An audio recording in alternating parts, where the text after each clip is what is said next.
E aí pessoal do canal, sejam todos muito bem-vindos a mais um vídeo aqui no Acidamente. E se você chega aqui pela primeira vez, muito prazer, meu nome é Ana Paula, eu sou psicóloga, especialista em psicologia clínica e estou aqui hoje para trazer para você uma temática que certamente, se você está em redes sociais ou vê televisão, já deve ter percebido que Big Brother Brasil 2021 está aí trazendo algumas intrigas, fofocas, mas hoje eu estou aqui, como se pode imaginar, como psicóloga, para falar de uma outra questão que não remete a fofocas ou intrigas, que é para falar da saúde mental exposta em rede pública, em rede nacional, e vamos comentar um pouco sobre essa questão de transtorno de ansiedade ou crises de ansiedade, principalmente porque nós tivemos um caso recentemente nesse programa que eu acho interessante comentar com você. E aí, conto também com a sua opinião, com a sua expectativa. Você assiste o programa, você sabe do que eu tô falando, qual que é a sua opinião a respeito. Deixa aqui embaixo também a sua experiência sobre o tema ou que você pode contribuir com informações, com alguns dados também, que o canal super agradece. Então fica nesse vídeo até o final, porque hoje nós falamos um pouco mais de Big Brother Brasil e saúde mental aqui no canal.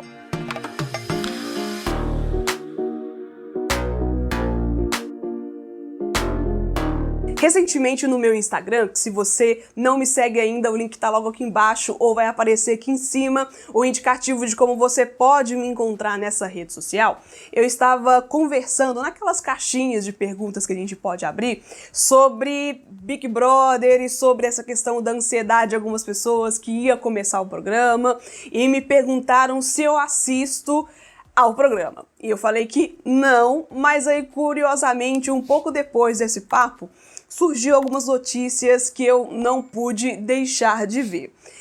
Eu não conheço as pessoas, eu não sei do que se trata, então, novamente, trazendo aqui somente esse quadro para a gente conseguir pensar, refletir um pouco em como que a saúde mental ela é tratada, ela é observada, principalmente porque nós estamos falando aqui de um programa com muita visibilidade. E eu sei também que outros programas têm as suas particularidades, as suas peculiaridades, com outros participantes que também têm algum transtorno ou que demonstram algum tipo de comportamento emocional que não é esperado para aquele tipo de cenário, mas hoje aqui partindo para uma situação onde houve um conflito dentro da casa e uma participante, ela assumiu estar tendo uma crise de ansiedade. Ela passou por um momento de conflito, de ansiedade, de medo, e isso acarretou nela algum tipo de gatilho que despertou esse momento de crise nela.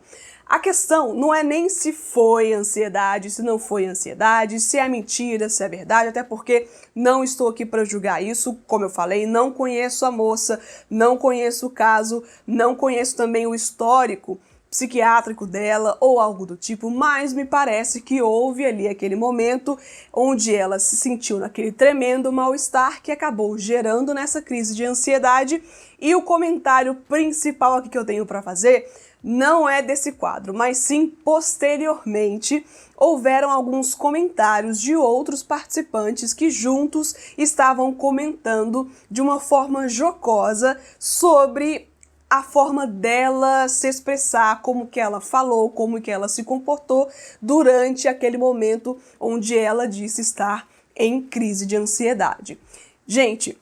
isso é tão complicado porque, claro, eu estou aqui partindo de um olhar de uma pessoa com privilégios que tem informação técnica, informação científica, acadêmica, para conseguir problematizar essa questão. Mas imagina você que conhece outras pessoas que pode ser que não tenha esse tipo de acesso à informação ou curiosidade, não teve tempo ainda para se haver com essas questões, e essas pessoas vendo aquele comportamento jocoso, aquelas conversas em tom de deboche, em tom de piada, para um momento de sofrimento daquela outra participante. Você acha que se a pessoa não tem informação, não tem conhecimento específico para isso, você acha que aquilo geraria alguma problematização? Você acha que geraria algum tom de estranheza em ouvir uma pessoa brincando com uma situação séria? Eu acredito, não sei você, mas eu acredito que não. E é por isso que hoje eu estou aqui chamando a sua atenção para esse tipo de lida com o sofrimento alheio como se fosse brincadeira, como se fosse exagero, como se fosse mimimi, como se fosse fragilidade e como se a pessoa pudesse controlar isso, gente. Se você já passou por algum momento de crise de ansiedade, se você tem síndrome do pânico, por exemplo, ou se você tem depressão, já passou por uma depressão ou acompanhou alguém, minimamente você deve saber que não podemos controlar aquilo que sentimos porque não é um processo só do querer. É um processo psíquico e também fisiológico. E aí está uma dificuldade de algumas pessoas conseguirem concatenar esse pensamento de que, nossa, talvez ela esteja realmente em sofrimento. Nossa, talvez ela esteja precisando de ajuda. Será que eu posso colaborar com alguma coisa? Será que eu posso diminuir algum estresse, alguma situação estressora que vem trazendo para ela sofrimento?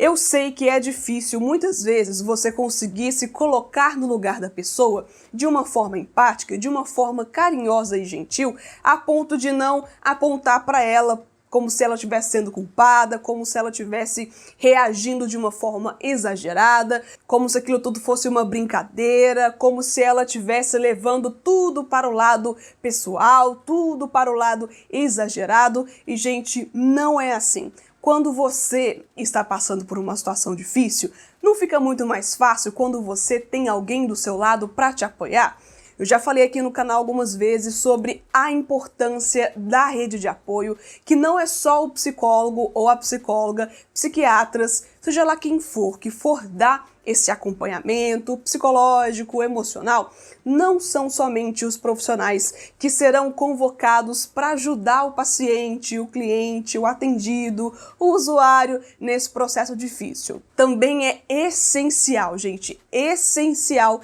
que tenha uma rede de apoio que consiga minimamente acolher o sofrimento da pessoa, sem julgamentos, sem colocar culpa, para com aquela pessoa que está em sofrimento, conseguir pensar, raciocinar que nem sempre ela vai agir conforme ele ou ela espera, porque é um momento diferente. É importante saber que essa pessoa da rede de apoio tem que ter um carinho, tem que ter um tanto de paciência também, porque não é simples o processo para aquele paciente que está em sofrimento, não é simples pedir ajuda, não é simples ir ao psicólogo, ao psiquiatra, não é simples aceitar que precisa de uma intervenção medicamentosa para cuidar de uma coisa que não tem controle, que a gente não consegue simplesmente decidir quando vai adoecer ou quando não vai. O que eu sei também que traz um certo peso para esse papel do cuidador, da rede de apoio, mas é essencial que se tenha essa pessoa que consiga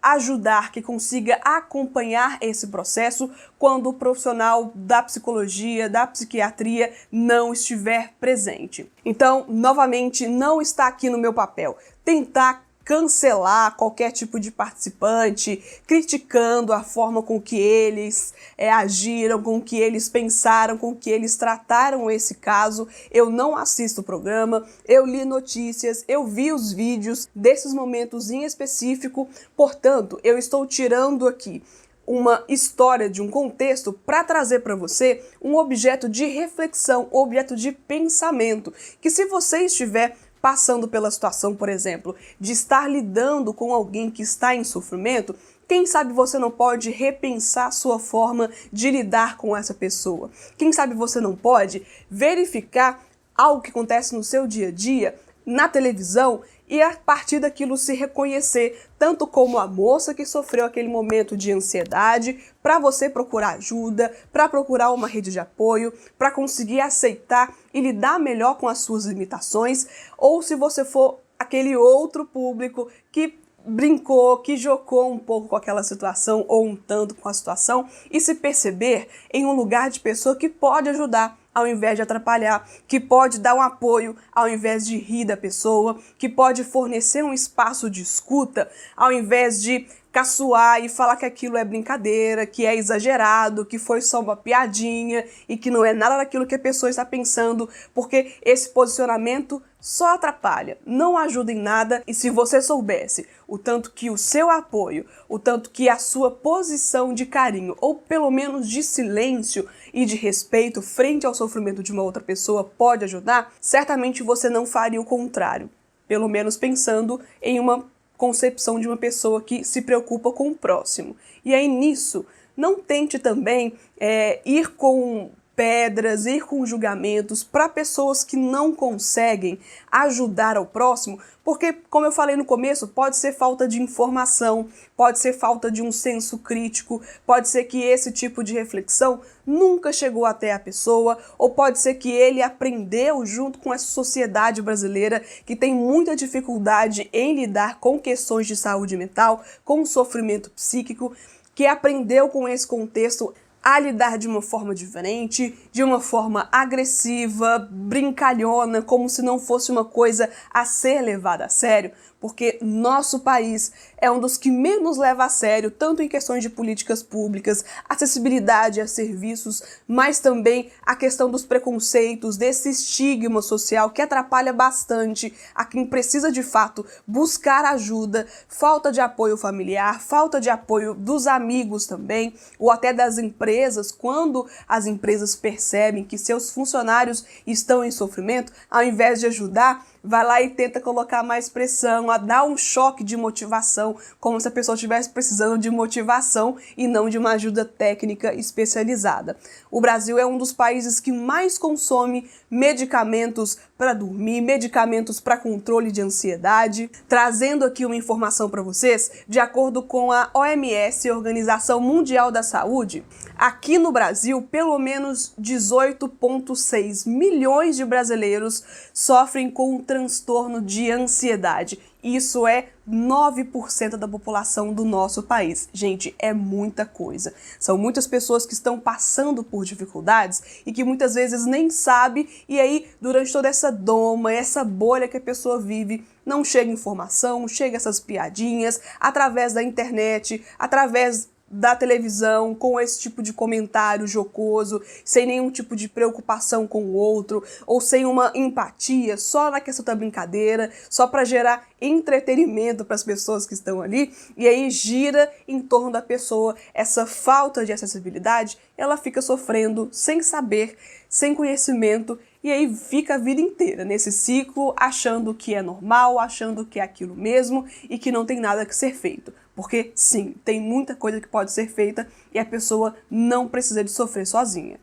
E eu espero que, de alguma forma, esse tipo de comentário, trazer algo que tá aí em alta, faça sentido pra você, esse tipo de discussão, de problematização. Eu não tô querendo ser chata, não tô querendo criar constrangimentos, mas como a minha obrigação de profissional da psicologia que me propus a ficar em redes sociais, em vir para um canal, falar de psicologia, é trazer minimamente espaços para você conseguir pensar, para você conseguir refletir. Agradeço muito a você que apoia o canal. Se gostou desse conteúdo, se inscreve e ativa o sino de notificações, porque aí você não perde as notificações dos vídeos que normalmente são 2 por semana. E compartilhe se fez sentido para você falar um pouco sobre isso, se você lembrou de alguém, se alguém que você gosta, tem um carinho, tá passando por um momento difícil, compartilhe os conteúdos aqui do canal, porque pode ser que ela precisa só de um pouquinho de informação ou de um tanto de entendimento sobre a questão para conseguir pedir ajuda para quem